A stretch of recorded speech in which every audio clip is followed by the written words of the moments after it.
다지 여기가 이제 조금 더 리스크는 있겠죠. 여기는 이제 하이 리스크 하이 리턴이고 여기는 로우 리스크 로우 리턴이겠죠. 여기는 좀 궁둥이가 무겁죠.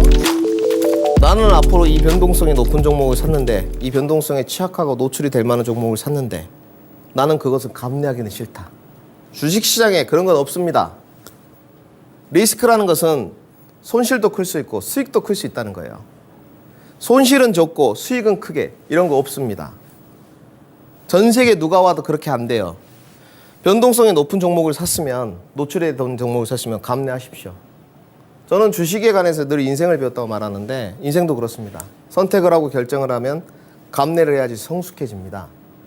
주식은 어떻게 되냐? 변동성 노출 종목을 선택했으면 감내를 하게 되면 그것이 수익률로 이어질 수도 있고 손실률도 이어질 수도 있습니다. 근데 감내를 안 하면 무조건 손실률이에요. 그러면 평가를 어떻게 해야 되느냐? 앞으로 AI 반도체 시장이 반도체 시장 자체가 이 변동성 노출이 되는 것을 이겨내고 나는 감내해가면서 더 갈 수 있느냐? 그러면 들어가시면 됩니다.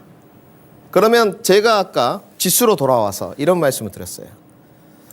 지수가 조정이 올 것 같은데 특정 종목에 대한 쏠림 현상이 더 가속화되고 심화될 것 같다.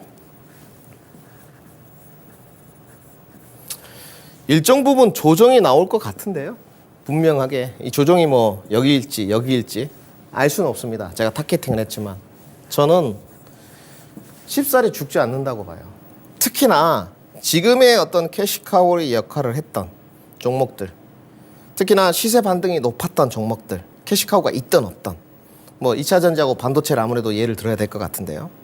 오늘 국내 증시를 보게 되면 어제는 미증시가 휴장이었으니까 단기 과열에 따른 차익 실현 추세가 굉장히 많았습니다. 지금 현재. 그런데 단기 과열이라고 제가 이야기를 했어요.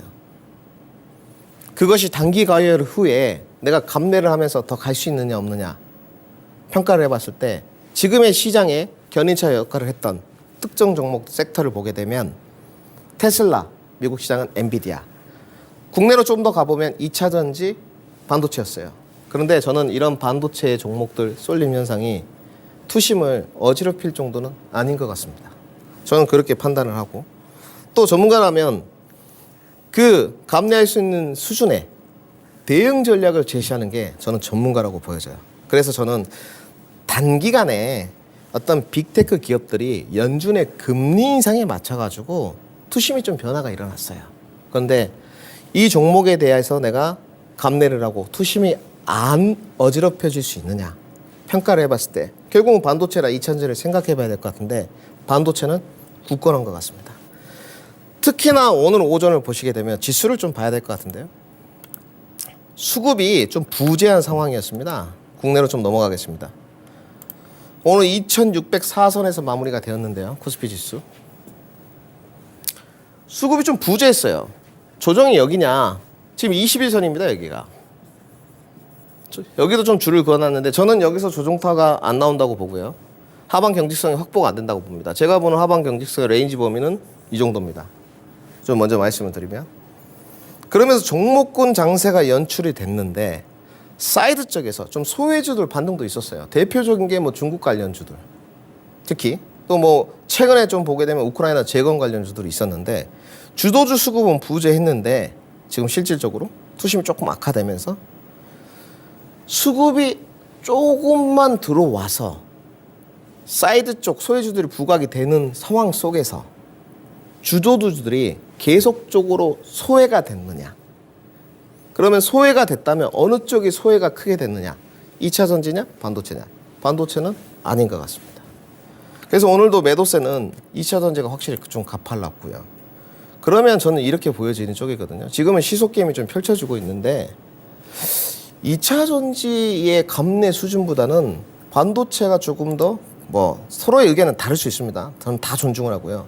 조금 더 내가 감내할 수 있는 밸류에이션, 투자 수준 같다. 이렇게 평가를 지어야 될 것 같습니다. 그래서 오늘 반도체를 먼저 보겠습니다. 삼성전자 하이닉스에 관해서도 의견이 분분할 것 같습니다. 네. 오늘 하이닉스 양봉 마감이 됐거든요. 일단 시세는 저는 이렇게 봅니다. 뭐 더 갈지도 모르겠지만 저는 2023년에 시세는 이 정도라고 봐요. 네. 여기가 한계치라고 보여줍니다. 아직 수치적으로 확인은 안 했으니까. 어쨌든 기대감에 올라온 거잖아요. 미래의 성장성에 대해서 그걸 누가 알겠어요? 나와봐야 아는 거지. 근데 그 종목에 대한 확신과 믿음, 앞으로 이 영역이 캐시카우 역할을 할 거야. SK 하이닉스를 이야기하면 결국 AI 반도체지 않습니까? SK 하이닉스 AI 반도체를 이야기하면 결국 HBM으로 가거든요. 1, 2, 3 이렇게. 이게 실제로 연결관계가 챗 GPT로 가는 거고요. 이게 지금 쏘올링공이 됐고 이게 캐시카우가 될 수 있을 것이냐. 캐시카우가 되는 상황 속에서 캐캐묵은 D램이나 물론 HBM도 고대형 메모리지만 낸드는 올라올 수 있는 것이냐. 아직까지도 재고는 많이 쌓여 있지만 변곡점이 발생될 수 있을 것이냐. 발생될 수 있을 것 같아요. 그래서 주가는 좀 조정을 받겠죠. 투자해 가시는 분들은 늘 문제가 없습니다. 아니 내가 뭐 끌고 갈 건데 지금 결국은 뭐 대형주 매매하시는 분들 조정폭은 좀 기다려야 되겠지만 저는 하방 낙폭이 막 뚫고 다시 막 여기로 내려간다 이래 보이진 않아요. 네.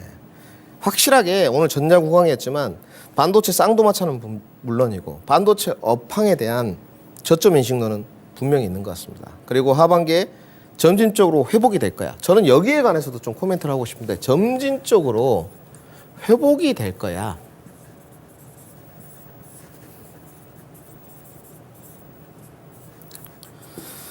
점진적으로 하반기에 회복이 될 거야 이렇게 이야기를 하는데 점진적으로 회복이 될 거야가 AI 반도체입니까? 어디를 보니까 이렇게 이야기를 하던데 올해 전반기에 AI 반도체를 예측했던 사람이 누가 있죠? 없습니다. 갑자기 나타났어요. 챗 GPT라는 게. 그리고 AI 반도체는 점진적으로 회복이 될 거야가 아니죠. 저 김민준이 제시를 하겠습니다. 새로운 캐시카우죠.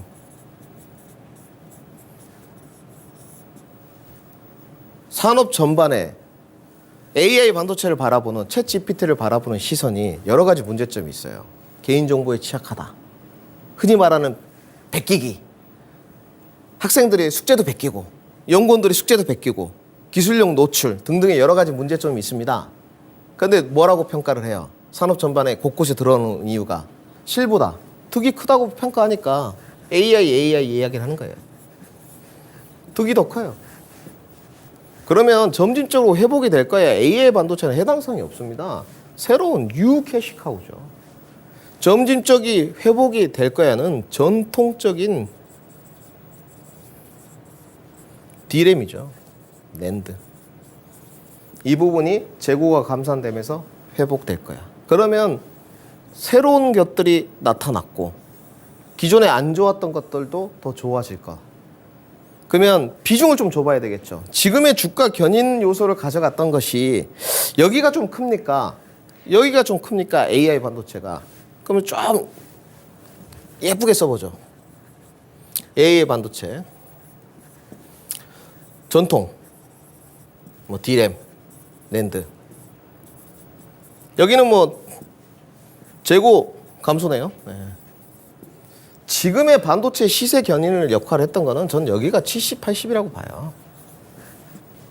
여기가 20, 30입니다. 왜냐? 여기 재고를 보면요. 줄어든 것도 없습니다. 실질적으로 줄어들 거야. 2분기 때 줄어들 거야. 3분기 때 줄어들 거야. 변곡이 발생될 거야. 그 딱 출발선상에 와 있어요. 물론 그 기대감이 일정 부분 반영됐지만 그 기대감은 20, 30%다. AI 반도체는 새로운 캐시카우가 나타나면서 시세 견인차를 역할한 게 7, 80%다. 저는 이렇게 보여줍니다. 그래서 앞으로 AI 있던 그 반도체에 관한 부분이 계속적으로 성장성을 가지면서 산업 전반에 들어올 수 있는지를 평가를 해봐야 되겠죠. 저는 가능하다고 보여집니다. 반도체를 보게 되면 확실히 그 종목들 장생돼요. 오늘 특정 종목들 몇몇 종목들이 좀 많이 갔습니다. 대표적으로 좀 이야기를 해보면 여러 가지가 좀 있습니다만은 몇 개만 좀 뽑아보겠습니다. 최근에 흐름이 좋았던 종목이 TS입니다. 네. 거의 35,000원부터 57,000원까지 다른 프로에서도 뭐 추천도 해보고 언급도 해봤는데 상당히 많이 뛰었죠, 여러분들. 뭐 시세가 뭐 장난이 아니에요. 네. 그렇게 뭐 나아진 건 없거든요. 결국은 수급 개선, 그 다음에 개별 모멘텀이 있다고 보여져요. 그리고 기존에 조금 강세를 띄었던 SNS텍 계속 우상향, HPSP 장비 계속 우상향. 그리고 여기서 쏘아올린 공이 있습니다. 엔비디아가 PCB 쪽, 대덕전자. 이거 지금 2만 원부터 반등을 시작했거든요. 2만 원부터. 2만 원인데 오늘 3만 원까지 찍었어요. 50%가 올랐습니다. 반도체 적게 올랐나요? 많이 오른 것 같거든요. 네. 근데 지금까지는 그 수급이나 어떤 개별 모멘텀이 있는 종목도 좀 강세였어요. 이런 현상이, 이런 평가도 있습니다. 전통적인 반도체 소부장 종목으로 좀 퍼질 거야. 뭐 이런 인식도 좀 있는데, 저는 그래도 개별 모멘텀이 좀 있는 종목들이 지속적으로 강세를 좀 나타낼 거다. 이렇게 말씀을 드리도록 하겠습니다. 그리고 오늘은 뭐 시간 할애를 여기는 좀 짧게 해야 될 것 같은데요. 뭐 파라다이스 좀 보시죠. 오늘 중국 관련전 종목들이 반등이 좋았습니다. 그러니까 지금은 저는 이렇게 좀 썼는데, 오늘 경기 부양책도 좀 나왔고, 미중 간의 관계가 조금 긴장도 완화되는 모습도 나왔고, 좋다 이거야. 그럼 제가 두 가지 말씀드렸습니다. 미중 긴장 완화, 그 다음에 경기 부양책. 그러면 중국 소비 어떤 관련된 주들이 실질적으로 실적이나 수급 이런 부분들은 개선이 안 됐느냐. 이거는 뭐 각각 다를 수 있지만 이 부분은 확실히 개선이 좀 됐거든요. 특히나 LCC라든지 면세라든지 카지노라든지 실적이 좋아지고 있어요. 1분기도 잘 썼고. 그러면 실적 수급에 개선이 되고 있지만 영향력은 제한적이라고 봐야 되겠죠. 그렇죠. 오늘 반등 요소가 나왔던 게 경기 부양책, 미중 긴장 완화니까 결국은 어떤 정치적 긴장감이 완화되면서 시세 반등이 좀 나오고 있지 않나. 이런 것들이 좀 중국 관련된 주의 특징이지 않나. 좀 이렇게 분석을 해야 될 것 같고요. 뭐 오늘 보니까 MLF냐 LPR이냐 뭐 늘 말씀드리지만 이제 LPR이 실질금리거든요. 시중 그 평균 은행의 실질금리인데 오늘 LPR 하향조 정도 한몫을 좀 했습니다.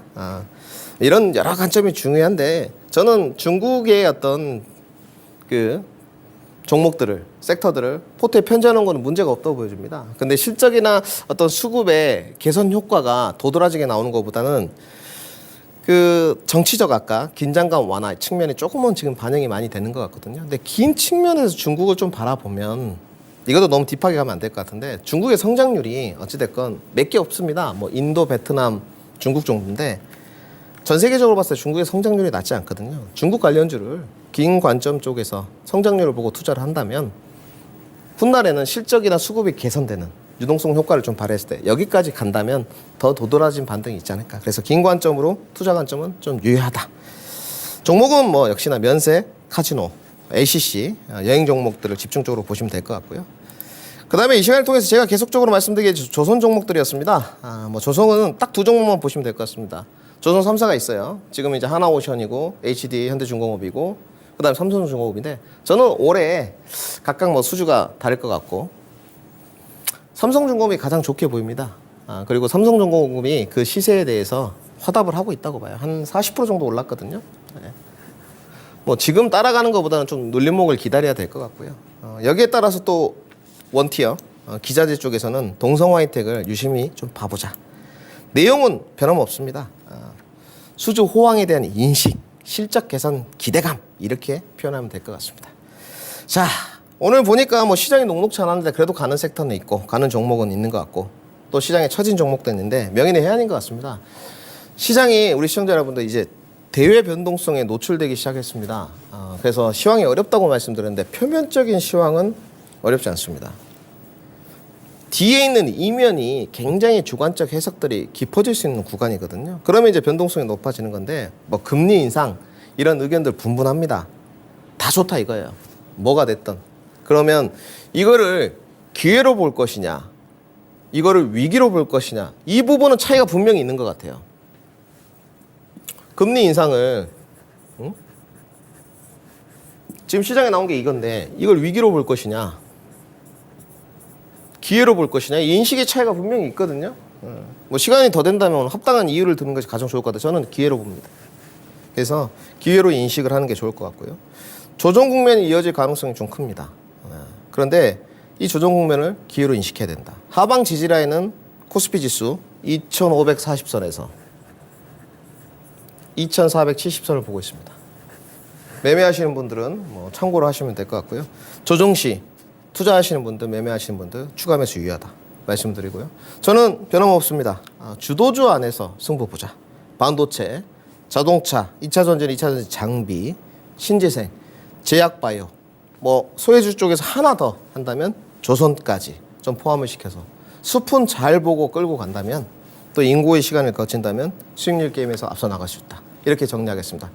행복한 저녁 되시고요. 다음 주 화요일에 찾아뵙겠습니다. 토마토 투자클럽의 김미준이었습니다.